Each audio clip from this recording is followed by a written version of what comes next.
Hi நண்பர்களே, எங்களுக்கு என்ன 100 வாட்டி படையில் ஏறி ஏறி இறங்குங்க. ஏகப்பட்ட பேர் கேட்டுட்டீங்க. அதனால் நாங்கள் டாஸ்க்கு செய்ய போகிறோம். இப்போ நம்ம எங்கே போகிறோம்? டாஸ்க்கு செய்ய போகலாமா?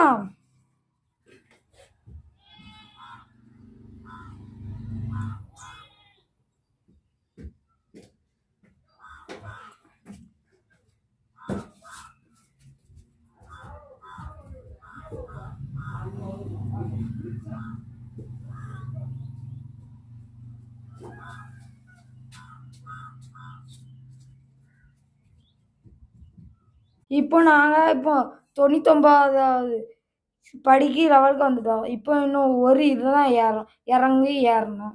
அதனால் பிடிச்சிருந்தா லைக் அண்ட் சப்ஸ்கிரைப் பண்ணுங்கள். பிடிச்சிருந்தா பெல் ஐக்கானை கிளிக் பண்ணுங்கள். வேறு ஜாயின்ல போட்டுருங்க. இப்போ